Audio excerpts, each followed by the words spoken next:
Welcome to my educational channel విద్యా ఉద్యోగ సమాచారానికి స్వాగతం. ఈరోజు ఆయా దినపత్రికల్లో వచ్చిన విద్యా ఉద్యోగ సమాచారాన్ని అయితే విశ్లేషిద్దాం. అంతకుముందు మీకు ఒక వీడియో నేను ఆల్రెడీ పెట్టడం జరిగింది. రెవెన్యూ శాఖలో కొత్తగా 5,000 ఉద్యోగాలను భర్తీ చేయబోతున్నారు.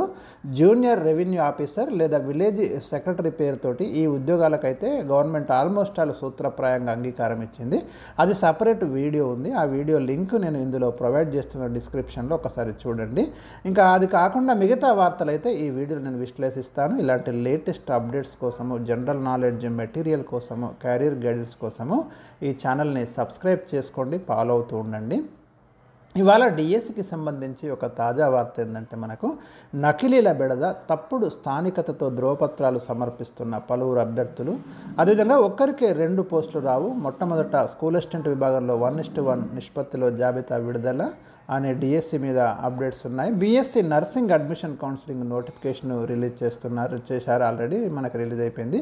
కేజీబీ ఉపాధ్యాయులకు మినిమం టైం స్కేల్ ఇవ్వాలని ఒక తీర్మానం జాక్టో చేసింది, అది కూడా ఉంది. దసరాలోపు ఉపాధ్యాయులకు తీపి కబురు అంటూ మరొక వార్త మనం చూడొచ్చు.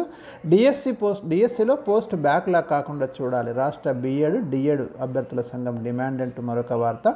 సో ఇవి ఒక్కసారి మనం డిస్కస్ చేద్దాం, ఒక్కొక్కటి ఏం వార్తలు ఉన్నాయి. ప్రధానంగా ఉపాధ్యాయుల నియామక పత్రాల అందజేత ప్రక్రియ కొంత గందరగోళానికి దారితీస్తుందని కనబడుతుంది. ప్రభుత్వం ప్రకటించినట్లు ఈ నెల 9న అపాయింట్మెంట్స్ ఇస్తారా లేక వాయిదా వేస్తారా అన్న సందేహాలు అయితే వ్యక్తమవుతున్నాయి. ఎందుకంటే చాలామంది అభ్యర్థులు నకిలీ స్థానికత పత్రాలు, అంటే 95% ఉద్యోగాలు డిఎస్సిలో లోకల్ డిస్ట్రిక్ట్ వాళ్ళకు ఉంటాయి. మరి ఎవరు స్థానికులు అనే దాని మీద క్లియర్గా మనకు జీవోలు ఉన్నాయి. అయినప్పటికీ కూడా కొన్ని నకిలీ బోగస్ సర్టిఫికెట్లు వస్తున్నట్టు ఫిర్యాదులు వస్తున్నాయి. కాబట్టి వాటిని మరొకసారి స్క్రూటినీ చేయాలని అధికారులు అయితే అభిప్రాయపడుతున్నారు. ఎందుకంటే ఎక్కడైనా చిన్న పొరపాటు జరిగితే లీగల్ ఇష్యూస్ వస్తాయని ఉన్నతాధికారులు అయితే భావిస్తున్నారు. ఇక టీచర్ పోస్టులు ఎలాగైనా చేజిక్కించుకోవడానికి అన్ని జిల్లాల్లో అభ్యర్థులు నకిలీ స్థానికతతో సర్టిఫికెట్లు తెస్తున్నట్లు ఫిర్యాదులు వస్తున్నాయి. ఒక పోస్టుకు 3 చొప్పున రాష్ట్ర అధికారులు మెరిట్ లిస్టును జిల్లాలకు పంపిస్తే అందులో ఎవరి లోపాలు ఏమిటని అభ్యర్థులు పరస్పరం కూపీలాగుతున్నారు. ఈ నేపథ్యంలోనే ఒకరిపై మరొకరు ఫిర్యాదులు చేసుకుంటున్నారు. నిబంధనల ప్రకారం 1 నుంచి 7వ తరగతి వరకు అభ్యర్థి 4 ఏళ్ళు ఎక్కడ చదివితే అక్కడే స్థానికతగా పరిగణిస్తారు. ఇది మీరు ప్రధానంగా గమనించండి. 4 ఇయర్స్ 7వ తరగతి అంటే 1 నుంచి 7వ తరగతి వరకు 4 ఏళ్ళు ఎక్కడ చదివితే అక్కడే స్థానికుడు. గతంలో ఇది 4వ తరగతి నుంచి 10వ తరగతి వరకు 4 ఇయర్స్ తీసుకునేవాళ్ళు. కానీ లేటెస్ట్గా తెలంగాణ ప్రభుత్వం వచ్చిన తర్వాత ఈ స్థానికత నిబంధన అనేది మార్చడం జరిగింది.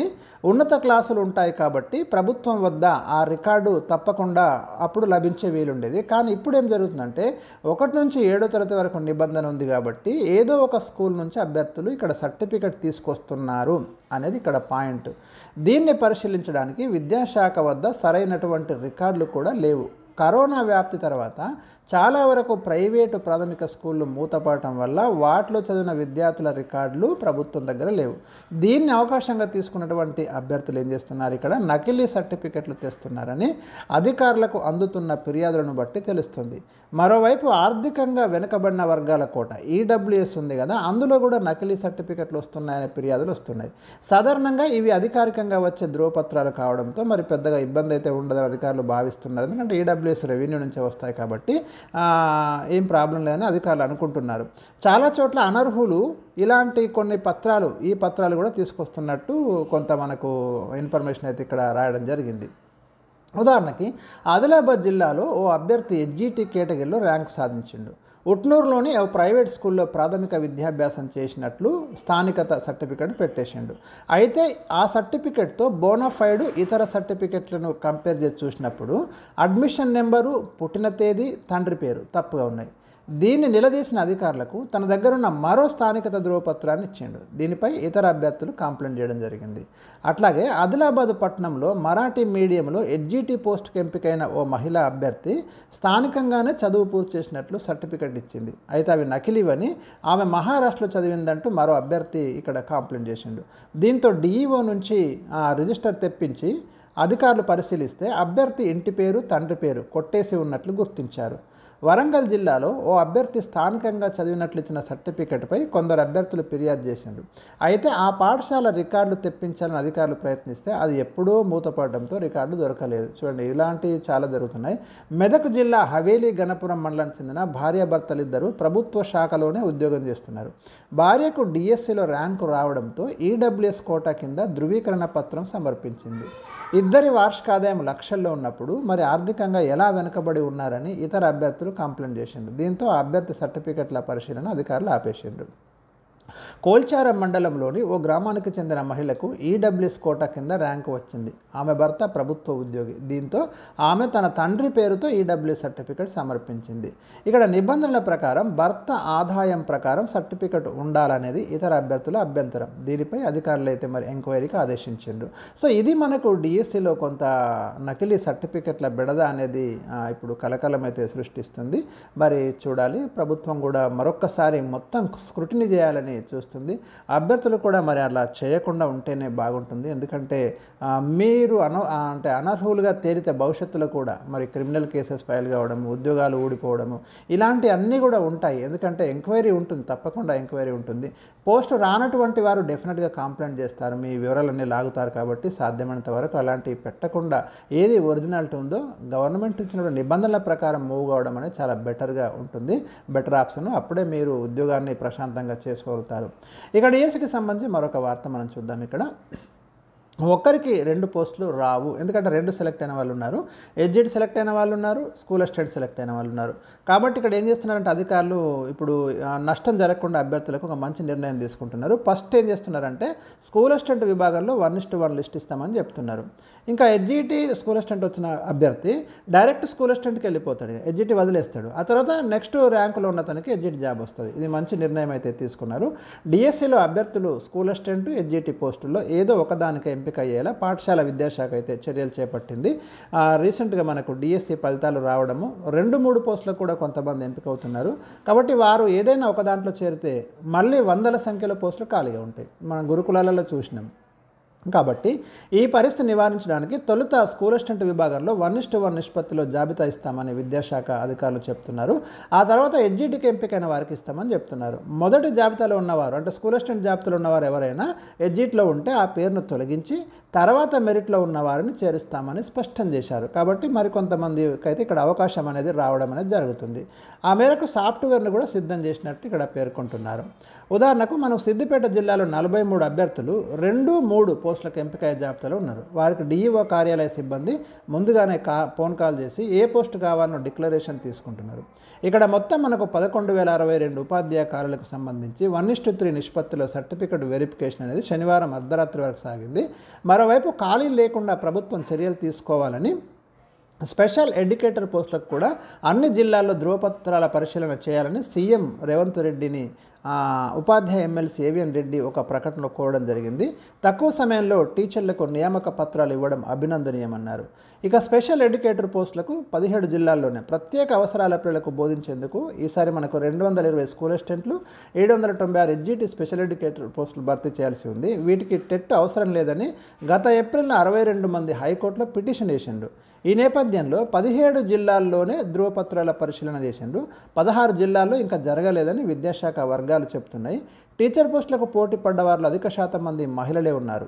వివాహం ముందు తర్వాత వారి ఆధార్ కార్డుల్లో ఇంటి పేర్లు ఇతర వివరాలు వేరుగా ఉండటంతో ధృవపత్రాల పరిశీలన సందర్భంగా డిఈఓలు అభ్యర్థుల భర్తలను పిలిచి వారితో ఈమె తన భార్య అని లెటర్ రాయించుకుంటున్నారు. ఇది ఒకటి మనం గమనించాలి.